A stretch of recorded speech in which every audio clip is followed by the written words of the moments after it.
Well, hey guys, it's 2022 officially, and in this video, I thought it would be fun for me to react to this article I came across in Allure predicting 2022 skincare trends. The first trend is beauty bars are back. Okay, they're talking about how bar soaps are going to be a thing. There's increased consumer demand for less packaging. A lot more consumers want, a more eco-friendly way of cleansing. And bar soaps have always been, a good way to do that. You don't necessarily need a body wash or a liquid cleanser. I would recommend to those of you out there looking for a bar soap, not sponsored, but CeraVe bar soaps are fantastic. And if you've got oily skin, their SA bar, I've personally been using a lot this past month and really enjoying. I recommend it for those of you with oily, acne-prone skin. You can use it on the face or the body. Now, Dove has always had their classic beauty bar. They make one that's free of fragrance. It's moisturizing, it's not drying. Definitely a good option. Now, one thing they say in this little trend section is soap sitting in a moist environment can harness bacteria that can spread to other parts of the body easily. This is a bit of a myth. Yes, it is true that, your bar soap sitting out in a dish or whatever in your shower, it will, if you took a swab of it, there would be types of bacteria. But going back to like the 60s, there was studies, there've been studies looking at, well, can we inoculate ourselves with our bar soaps? Is that going to cause adverse health outcomes, skin infections? And it really doesn't. I mean, researchers purposely inoculated bar soap with things like E. coli, and they didn't end up showing that they were able to contaminate themselves with it. And those studies were later repeated, so it's not something that you necessarily need to worry about. But if you are worried, if you do have reservations, then yeah, I mean, rinsing the bar soap off before you use it is a good idea. But don't, sit there and fear that your bar soap is going to contaminate you. That's not actually correct. Soaps, they have surfactants and things that are not amenable to bacteria. Once you start working up the lather, the bacteria are not going to form a film on your skin. Their outer cell membranes, they're going to be destroyed by the lathering, the surfactants, and then they're going to be rinsed away. So you don't really need to worry that you're going to contaminate yourself from your bar soap. Number 2, the at-home cryo boom. I'm a dermatologist, if you guys didn't know, and when I hear cryo, I always think of liquid nitrogen, because that's what we call it. And liquid nitrogen is not something that, should be a trend. It's a great treatment for a variety of skin issues. It's a destructive treatment that destroys things like warts, pre-skin cancers. But whenever I hear cryo on the internet, somebody asking me about cryo, I'm thinking liquid nitrogen. But anyways, here they're talking about basically putting cool objects on your skin in an effort to reduce puffiness, and that certainly can help. This article, though, it says that cold temperatures cause the blood vessels to contract, that's true, and pores to tighten. No. I've said this before, I'll say it again. Pores are not doors, they don't open and close. Pore size is largely fixed. It can be influenced by sun damage, can dilate the make the pores dilate, basically by destroying the surrounding supportive framework. But they're permanently going to be that size, and you're not going to be able to shrink them necessarily. Certainly not from putting something cold on your skin. And in this particular section, of course, they're talking about these icy orbs to contour your face, a sculpting roller to chill out your limbs. Wow. Now, these types of things, they're fun to do. They're not necessarily harmful, and they can help reduce puffiness. I happen to think, too, a great reason to have these at your disposal or to use some form of a cool compress is it can definitely help if you deal with rosacea, if you experience flushing. Putting a cool compress on the skin can help halt that flush for you, and it also can help if you deal with skin itch. The cool temperature kind of distracts the itching signals. And so if you deal with a lot of, facial itch, for example, you may find that it's handy to have one of these cooling roller things at your disposal, and they can help depuff the under eye area first thing in the morning. I like to use those hydrogel under eye patches to depuff the area. I find that they're very cooling and help reduce puffiness. For example, I have some here that I love to use, these Skin Iceland ones. I actually will store these in the refrigerator, not because you have to have a skin fridge or any of that, but they do kind of help it does, you know, keeping them cold does help reduce that puffiness. Yeah, I mean, they're even going so far here as to promote a cryo pre-activating toning cleanser, which is $70. Okay, I need to see what the heck this is. As it washes off, the formula transforms into a milky texture. Okay, sounds like a lot of cleansers. Activating toning ingredients that address the crucial moisture balance of skin. This cleanser and toner is, so it's a cleanser and a toner all in one.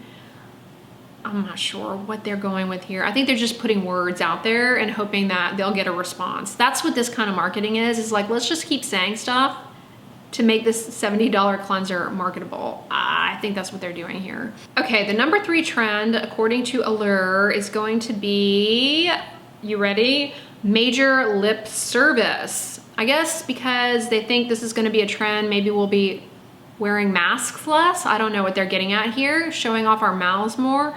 I'm not sure entirely, although wearing masks certainly can end up, you know, causing some irritation around the mouth, drying out the lips. But yeah, I'm not really sure why they think that showing off your lips is gonna be a thing of 2022. They go on to say, I think people will definitely wanna show off their lips at every opportunity now. Keeping lips healthy and hydrated is an essential starting point. I would agree. They go on to rave about a hydration-rich balm or salve. It's vital to pick a workhorse. In my opinion, a workhorse when it comes to the lips is petrolatum.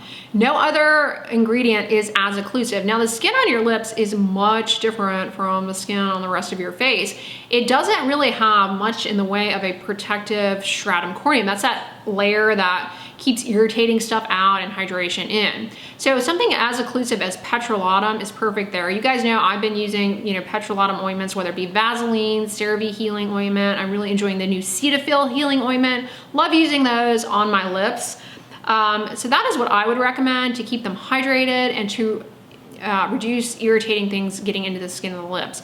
There are no sebaceous oil glands on the lips, and so they're a lot more prone to dryness and irritation. Plus you're eating, you're drinking, a lot of stuff ends up condensing onto the skin of the lips, can be very irritating. Spices, saliva is an irritant. Definitely needs protecting, and petrolatum, it's one of the best skin protectants. Dimethicone is also another good skin protectant, but you don't need a really expensive lip balm to do that. Vaseline is actually perfect. Now the other thing they don't really talk about here is sun protection for the lips. Very important, and personally in my experience, I do find that many sunscreens are incredibly drying when you try and use them on your lips. That is why I like using a dedicated SPF lip balm. It's moisturizing.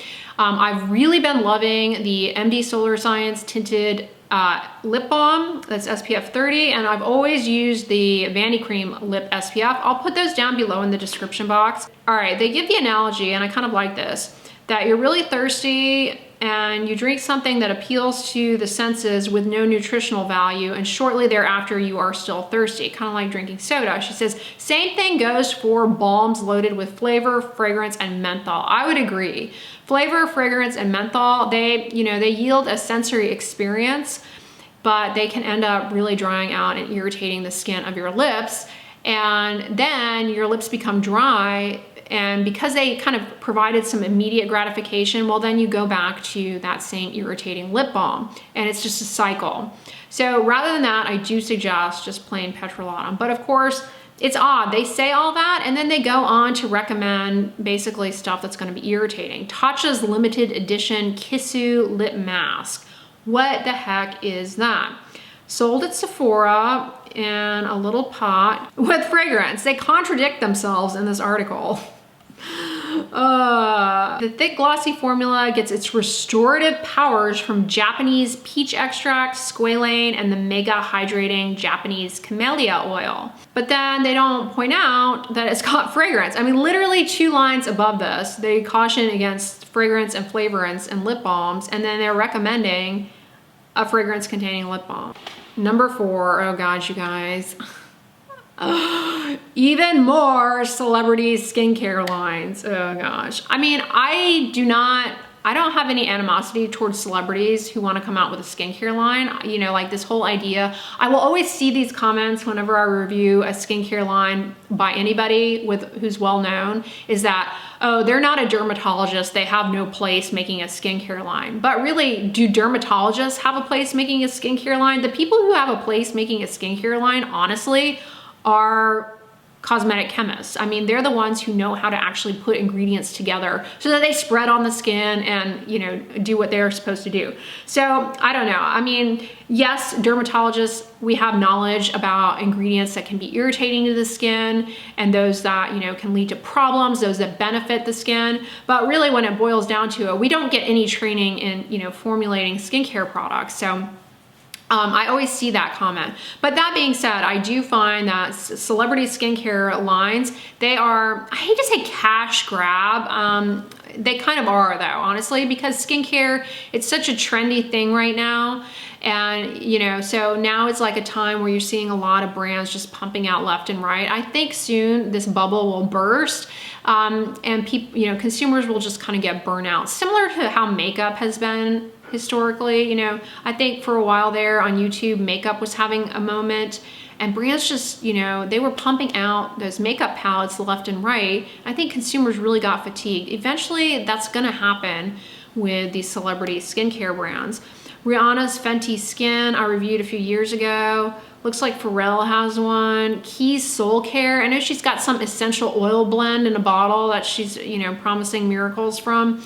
I don't know, you guys. When it comes to the celebrities, like, do you realize they are just the face of products that somebody else is creating?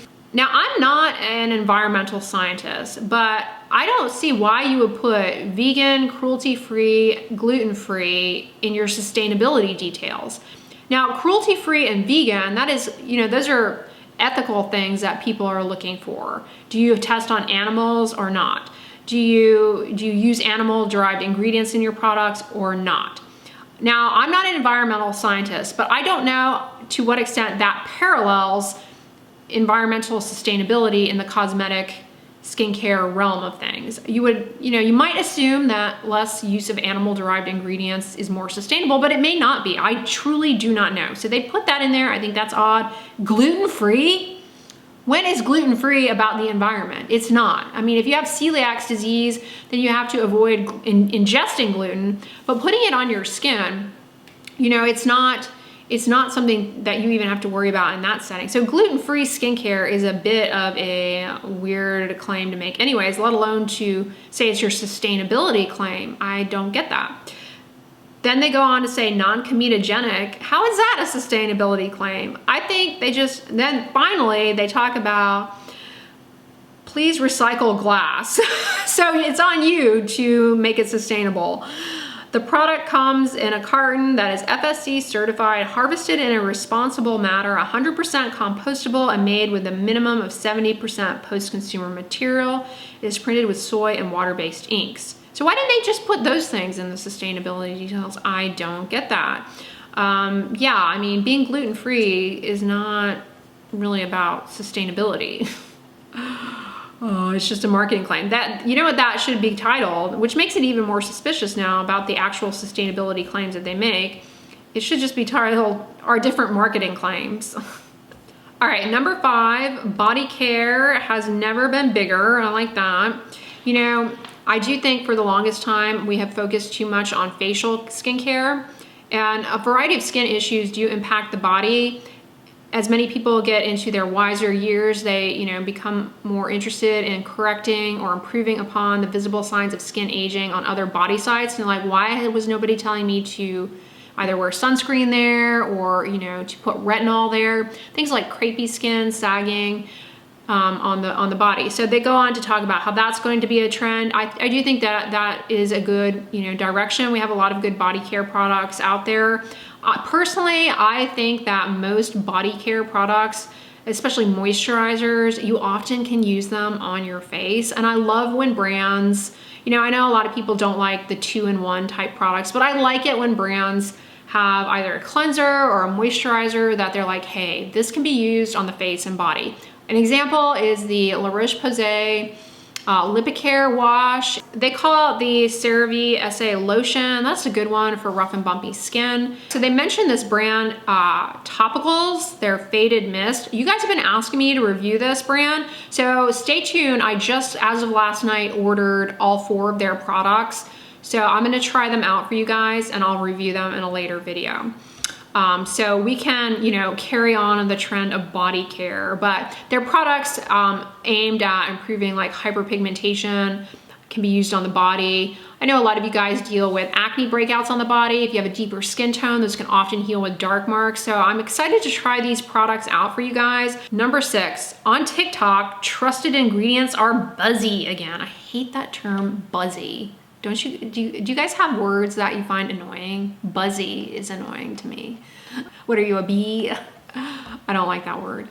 All right, TikTok trend maker meme machine, and in 2022, skincare time machine. Wow, kudos to whoever wrote that sentence. Some of the popular ingredients that blew up in years past have come full circle once again, thanks to content creators and skinfluencers. These renaissances are bound to happen. Beauty history always repeats itself. But the viral power of TikTok seemed to sped up the return of ingredients like, oh Lord, bakuchiol. You guys, bakuchiol, I have no problem with this ingredient, all right? I call it the hoochie coochie bakuchi because of the marketing around it is so incredibly misleading. Bakuchiol is a plant-derived antioxidant. Stop, stop. That is where it stops. That is where it stops. It is an antioxidant from plants. That is where it stops. And they go on to continue to perpetuate the same BS. Bakuchiol is an ingredient I have loved for a while now, and it seemed to be making its way to the mainstream with 23.5 million views on TikTok. And here comes the BS. The antioxidant, which stimulates collagen and cell turnover for smoother, brighter skin. And if you've got sensitive skin, bakuchiol is a gentle option for exfoliation. BS number 2. It's an excellent plant-based alternative to retinol. No, it's not. It's not. It's none of these things. It's an antioxidant like niacinamide, you know, like tea, etc. It is not a plant-derived alternative to retinol. This is so misleading and they keep perpetuating the same BS. I've said it for a while now and I'll say it again. These claims about bakuchiol, they are sketch, okay? Bakuchiol in laboratory studies has been shown to activate some of the same gene pathways and, you know, gene markers that retinol does. But that does not mean that putting it on the skin has the same effects as using a retinol. But brands will continue to lie to you that bakuchiol is a plant-derived retinol or a plant-based retinol. It is not that. It is not that at all. There's retinol and there's bakuchiol. They're not the same things. Bakuchiol is an antioxidant. We don't have studies showing that it boosts up collagen production in the skin. We simply don't. Furthermore, another lie they continue to perpetuate that needs to stop is that bakuchiol is a pregnancy-safe alternative to retinol. That somebody needs to crack down on that claim because pregnancy-safe according to who? Where are the studies demonstrating that where's the pregnancy data coming from? It doesn't exist. It doesn't exist. So it's like they're just making that up. They need to stop doing that. I'm tired of the bakuchiol nonsense. It's fine to use it as an ingredient. I'm not saying it's bad. It may help, you know, improve ingredient stability as do other antioxidants and skincare products. But let's not fall in 2022 for the BS that bakuchiol is a plant-based retinol. It's not. It is not going to, we have no evidence that bakuchiol improves collagen synthesis, improves hyperpigmentation. It's not an exfoliant. That's outright BS that they put here. It's not.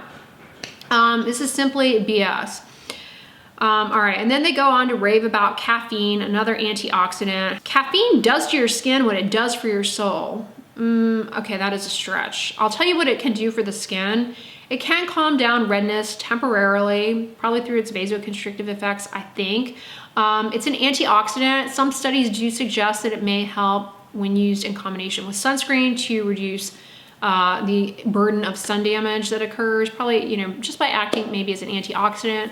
and it may help improve the appearance of cellulite temporarily. We don't know entirely how that works. Maybe, you know, through its effects on fat metabolism, who knows? And it also, you know, there's some studies showing topically caffeine may help with hair regrowth, although that is very, very limited, but it doesn't stop brands from glomming on to caffeine. When used under the eyes, it may temporarily improve the look of dark under eye circles, and that's where it stops. Now, what caffeine does for me personally on a systemic level is convert me into a human being from a gargoyle. So saying caffeine does for your skin what it does for your soul, I beg to disagree on that one. Caffeine does more for my soul than it ever could be useful in a skincare product. All right, so yeah, I don't mind the buzz around caffeine. I suppose it's interesting, but I don't know. Does everybody need a caffeine serum? No, I mean, it's just kind of temporary benefits here. You know who has been putting caffeine in their products for a long time and not marketing it? And, you know, I think is part of the reason why so many people actually like it, even though it's overhyped, is Allure. Their products do have caffeine in them. And I don't know if it's like an energy drink level of caffeine, because a few years ago when I tried out all those Allure products for you guys and reviewed them, I remember feeling like my face had been temporarily chilled when I used one of their products that had caffeine. And I think it was the caffeine in their products is, you know, quite robust. That's just my personal anecdote using those. And no, I'm not endorsing Allure. What was the other buzzy ingredient? Niacinamide, yay! I like niacinamide. It's a beneficial ingredient. It's helpful for redness, hyperpigmentation, the moisture barrier, but you have to be careful. Brands like to pump in more niacinamide than the last brand in line to try and outshine everybody. And with that, you can get to, you know, more irritation, not necessarily any better in terms of efficacy. The studies looking at the benefits of niacinamide, they kind of max out at 5%. I mean, that's the highest percentage strength, but you'll find products that have like 20%. And don't fall for the fallacy that higher is better. It's not true in skincare. But anyways, niacinamide is going to continue to be one you're going to see everywhere. Cool. I enjoy niacinamide. It is helpful for the moisture barrier too, you know, and reducing oxidative stress. It may help with oiliness, acne control. But for whatever reason, some people do find it irritating. And so you're probably, if you're one of those folks, you're probably not excited to hear niacinamide is being so buzzed about, because honestly, I think as far as ingredients, while you know, it's a great ingredient and it can benefit a variety of skin issues, I think it's because it's inexpensive, it's easy, you know, and now people like it. So you're going to see it everywhere. It's inexpensive and it's marketable. So you're going to see more of it is basically what that trend translates into. All right. And then last but not least, more aluminum packaging. Okay, this is not something I was aware of. More aluminum packaging. All right, what is the deal here? The never-ending discussion around beauty product packaging. It's tougher to recycle products than you'd think. You can read more about our sustainability pledge here, but aluminum is a standout when it comes to recyclability. Brands appear to be taking its value seriously and are underutilizing it more and more going into 22. They then go on to point out some brands that are going to be using aluminum-based packaging. This made me kind of laugh. I just think it's, I don't know, ironic. Allure got the scoop earlier this year on Dove's biggest environmental effort yet, refillable deodorant in an aluminum pod. And the reason this makes me laugh, you guys, is because I feel like anytime I mention antiperspirants on here, I have to ward off the comments about people fear-mongering around aluminum-based antiperspirants, that they, you know, people have this false fixed belief that they cause breast cancer, Alzheimer's, and that is where that whole gimmicky natural deodorant market came from. And, you know, I have a video talking all about how, you know, natural deodorants, they end up oftentimes being 10 times more irritating than the aluminum-based antiperspirants, that aluminum-based antiperspirants are not, you know, they're not associated with these health problems that people claim they are, et cetera, et cetera. And Dove, you know, people are always fearful of aluminum-based antiperspirants. Dove took it to be like, all right, not only are we not bending to this BS fear-mongering around aluminum, we're gonna take it a step further and package our deodorant in aluminum. I just think that's interesting. You know, there was so much demand there from consumers for aluminum-free antiperspirants, and now there's a ton of demand for aluminum packaging because according to this, it is more sustainable. Now, like I said, I'm not an environmental scientist. I'm not an expert on recycling. I do recycle, but I'm not an expert on it. So I just don't know. Is it really that much more sustainable? Those of you out there who know more about this than me, I know some of you study this in school. So let me know in the comments. I just think it is a bit ironic how all of these brands caved towards the aluminum-free fear-mongering, and Dove continues with their aluminum-based antiperspirants and then packages their product in aluminum. I mean, and like some people really are fearful of aluminum. They won't use aluminum foil. They won't, you know, stand near an aluminum Christmas ornament. So that being said, it'll be interesting to see how the sales of these products in this type of packaging will be impacted. Those are the 2022 skincare trends. I don't really see a huge, you know, problem here. I don't think any of these are really a threat to human health. I do think it's entertaining that Dove has this aluminum refillable container, not because I think, you know, that's stupid. I think it's a cool thing. I just think it's ironic given how much fuss people made over the years about aluminum and deodorant, and now they've just encased their deodorant in more aluminum. Anyways, you guys, I hoped this year to make some more videos, you know, based on these trends on bar soaps for you guys, you know, kind of reviewing some. I may even try out some shampoo bars. Stay tuned for that. I saw Garnier has some, so I may try out some of those. Like I said, I bought the topical skincare products I'm going to review for you all. But let me know in the comments what trends you foresee coming in the realm of skincare. And if you like this video, give it a thumbs up, share it with your friends. And as always, don't forget, sunscreen and subscribe. I'll talk to you guys tomorrow. Bye.